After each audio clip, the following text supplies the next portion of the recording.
রমজান মাসে সারাদিন রোজা রেখে সন্ধ্যায় ইফতারি তৈরি করা বেশ কষ্টের। এর জন্য সময় করে যদি আমরা কিছু ফ্রোজেন করে রাখি, তাহলে কষ্টটা কিন্তু অনেকটাই কমে যায়। আর রোজার সময় ইফতারি টেবিলে আলুর চপটা অনেক বেশি জনপ্রিয়। আলুর চপ থাকতেই হবে। আর যদি ভিন্ন ভিন্ন স্বাদের আলুর চপ হয় তাহলে তো কথাই নাই। তো আজকে ৩ ধরনের ভিন্ন স্বাদের আলুর চপের রেসিপি শেয়ার করব ফ্রোজেন পদ্ধতি সহ। প্রথমেই আমি কিছুটা আলু নিয়ে নিয়েছি। এখন চুলাতে একটা প্যান বসিয়ে কুচো চিংড়ি মাছ নিয়ে নিয়েছি। একদম কুচো সাইজের চিংড়ি মাছটা ব্যবহার করেছি। লবণ হলুদ দিয়ে দিচ্ছি। আমি কিন্তু চিংড়ি মাছের মাথা লেজ কিছুই ফেলে দিইনি। চিংড়ি মাছের মাথা লেজ সহই খুব সুন্দর করে ভেজে নিচ্ছি। এটা একটু মুচমুচে করে ভেজে নিতে হবে। যখন কিছুটা ভাজি হয়ে যাবে সেই পর্যায়ে একটু ম্যাশ করে নিচ্ছি। তো এই ম্যাশটা করে নিলে যে কাঁটাগুলো একটু শক্ত শক্ত আছে সেগুলো নরম হয়ে যাবে। তো আবারও বেশ কিছুক্ষণ নাড়াচাড়া করে এইভাবে মুচমুচে করে ভাজি করে নিচ্ছি। এইভাবে চিংড়ি মাছটা ভাজি করে ব্যবহার করলে অনেক বেশি টেস্ট আসে। তো আমি যে আলু নিয়েছিলাম এখানে ১.৫ কাপের মতো আলু নিয়েছি, সেখানে চিংড়ি মাছগুলোকে দিয়ে দিচ্ছি। চিংড়ি মাছের এই চপটা খেতে অসাধারণ টেস্টি হয়। তো এখন দিয়ে দিচ্ছি রসুন পেস্ট ১/২ চা চামচ, আদা পেস্ট ১/২ চা চামচ, ধনিয়ার গুঁড়া ১ চা চামচ, ভাজা জিরার গুঁড়া ১ চা চামচ, ধনিয়া পাতা কুচি দিয়ে দিচ্ছি ২ টেবিল চামচ, পেঁয়াজ কুচি ২ টেবিল চামচ, কাঁচামরিচ দিয়ে দিচ্ছি ১ টেবিল চামচ, চিলি ফ্লেক্স দিয়ে দিচ্ছি ১.৫ চা চামচ। মরিচটা বুঝে দিতে হবে যে যেমন পছন্দ করেন। লবণ দিয়ে দিলাম ১/২ চা চামচ, হলুদ গুঁড়া দিয়ে দিলাম ১/৪ চা চামচ। সামান্য একটু সয়াবিন তেল দিয়ে দিয়েছি মাখানোর সুবিধার্থে। এভাবে সয়াবিন তেল দিয়ে মাখালে হাতের সাথে খুব বেশি লেগে যাবে না, সুন্দরভাবে মাখানো যাবে। খুবই সুন্দর করে মাখিয়ে নিতে হবে যাতে সবকিছু খুব ভালোভাবে মিশে যায়। তো আমি খুব ভালো করে বেশ কিছুক্ষণ ধরে মাখিয়ে নিয়েছি। এখন হাতটা ক্লিন করে ধুয়ে হাতে তেল মেখে নিয়েছি চপের শেপগুলো দিয়ে নেওয়ার জন্য। তো সাধারণত চপের যে শেপ হয় আমি সেভাবেই শেপটা দিয়ে নিচ্ছি গোল, গোল করে।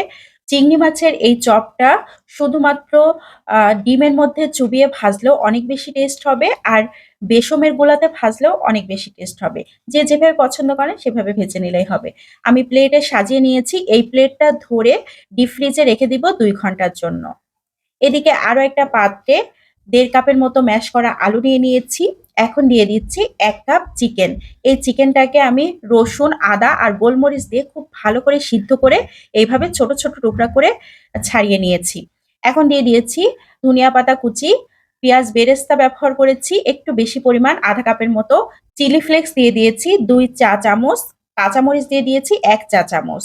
এখানে এলাচ, দারুচিনি পেস্ট করে দিয়েছি ১/২ চা চামচ, রসুন পেস্ট ১ চা চামচ, আদা পেস্ট ১ চা চামচ, ধনিয়ার গুঁড়া ১/২ চা চামচ, ভাজা জিরার গুঁড়া ১ চা চামচ আর গরম মসলার গুঁড়া ১/২ চা চামচ। লবণ দিয়ে দিয়েছি ১/২ চা চামচ, হলুদ গুঁড়ো দিয়ে দিয়েছি ১/৪ চা চামচ। সামান্য একটু তেল দিয়ে আবারও খুব ভালো করে মাখিয়ে নিচ্ছি।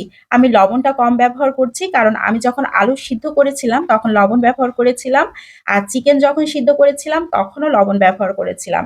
এইজন্য এই পর্যায়ে লবণটা একটু কম করে ব্যবহার করেছি। চিকেনের এই চপটা বাচ্চারা খেতে খুবই পছন্দ করে। এটা ছোট বড় সবারই খুব বেশি পছন্দ হবে। তো হাতটা ক্লিন করে ধুয়ে হাতে তেল মেখে একইভাবে শেপ দিয়ে নিচ্ছি। এই শেপটা একদম নিজের পছন্দ অনুযায়ী দিলেই হবে। কেউ লম্বাটে শেপ করলেও করতে পারেন, কোনো সমস্যা নাই। তো সবকিছু আমি একইভাবে তৈরি করে নিচ্ছি। চিকেনের চপগুলো সব তৈরি করা হয়ে গিয়েছে। আমি প্লেটে এইভাবে রেখে একটা সাইডে রেখে দিচ্ছি। এটাকে আমি এইভাবে ডিপ ফ্রিজে রাখবো না। এখন ২ টা ডিম নিয়ে নিচ্ছি।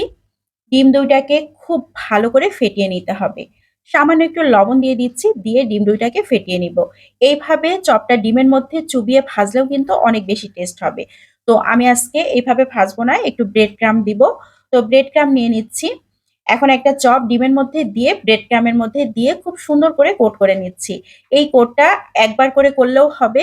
তো আমি ডাবল কোটিং করে নিচ্ছি, তাহলে আরেকটু বেশি মুচমুচে হবে। আবারও ডিমের মধ্যে দিয়ে এইভাবে ব্রেড ক্রাম্বের মধ্যে দিয়ে কোট করে নিলেই হয়ে যাবে। তো আমি সবগুলো একইভাবে কোট করে নিব। তো এটা আসলে একদম নিজের পছন্দ অনুযায়ী, যদি কেউ এভাবে না করতে চান বেসমের গোলাতে ভাজলেও এটা অনেক বেশি টেস্ট হবে। তো আমি আজকে এইভাবেই সবগুলো তৈরি করে নিয়েছি। এখন এটাকে ডিপ ফ্রিজে ২ ঘন্টার জন্য রেখে দিব। এই পর্যায়ে ৩ নম্বর চপের রেসিপির জন্য আমি ১.৫ কাপের মতো আলু ম্যাশ নিয়ে নিয়েছি, ডিম নিয়ে নিয়েছি ৪ টা। ডিমগুলোকে খুব ভালো করে সিদ্ধ করে নিয়েছি। এখন হাতের সাহায্যে এইভাবে ভেঙে নিচ্ছি। এই ডিমটা হাত দিয়ে ভেঙে নিলে সবথেকে ভালো হবে। একদম মিহি করা যাবে না, একটু গোটা, গোটা রাখতে হবে। পেঁয়াজ কুচি দিয়ে দিচ্ছি একটু বেশি পরিমাণ, ৩ টেবিল চামচের মতো। কাঁচামরিচ দিয়ে দিচ্ছি ২ চা চামচ।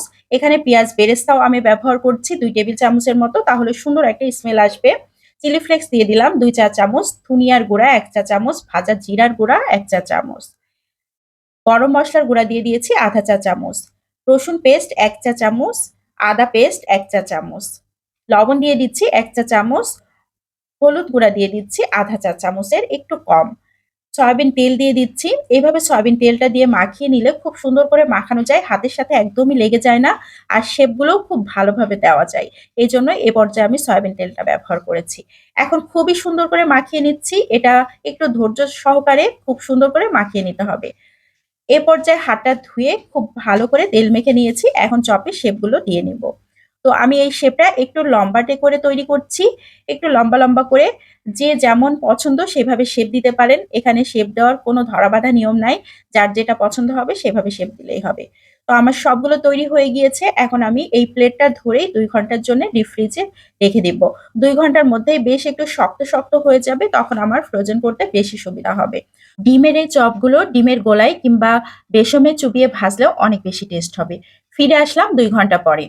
চিংড়ির যে চপ তৈরি করেছিলাম, চপগুলো কিন্তু ২ ঘন্টার মধ্যে বেশ একটু শক্ত হয়ে গিয়েছে।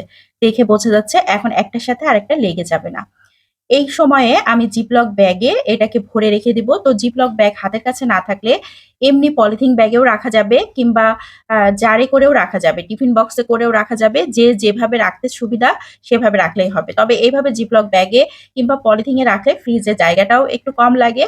এজন্য আমি জিপলক ব্যাগে ভরে এভাবে সংরক্ষণ করছি। তো এইভাবে যদি তৈরি করা থাকে একদম ইফতারির আগ মুহূর্তে এগুলো বের করে ভেজে নিলেই কিন্তু হয়ে যাবে। তো আমি সবগুলো একইভাবে জিপলক ব্যাগে ভরে সংরক্ষণ করব। চিকেনের চপগুলো একইভাবে শক্ত হয়ে গিয়েছে। এখন আমি একটা জিপলক ব্যাগে এভাবে ভরে রেখে দিচ্ছি। আর চিকেনের এই চপগুলো তো কোনো কিছুতেই দেওয়ার দরকার হবে না। এইভাবে বের করেই জাস্ট তেলের মধ্যে দিয়ে ভাজলেই হয়ে যাবে। কারণ আমি এখানে ব্রেড ক্রাম্ব দিয়ে কোট করে নিয়েছি। এখানে আর কোনো কিছু দিয়ে কোট করার প্রয়োজন হবে না। শুধুমাত্র তেলের মধ্যে দিয়ে ভেজে নিলেই হবে। তো ডিমের চপগুলোও হয়ে গিয়েছে একদম শক্ত, শক্ত। এখন আমি এগুলোকেও জিপলক ব্যাগে ভরে রেখে দিচ্ছি। আর ডিমের এই চপগুলো আমি বেসনের গোলাতে ভাজবো। তবে সব দিন একই রকমভাবে ভেজে খেতে ভালো লাগবে না। যেদিন যেরকম ভালো লাগে সেভাবে ভেজে নিলেই হবে। তো আমার আজকের এই ৩ ধরনের চপের রেসিপি কেমন লাগলো? সবাই লাইক ও কমেন্টের মাধ্যমে অবশ্যই জানাবেন। আর বেশি, বেশি করে শেয়ার করে দিবেন। অনেকেই দেখার সুযোগ পাবে, অনেকেই উপকৃত হবে। তো আজকের মতো এখান থেকে বিদায় নিয়ে নিচ্ছি। সবাই ভালো থাকবেন। আসসালামু আলাইকুম।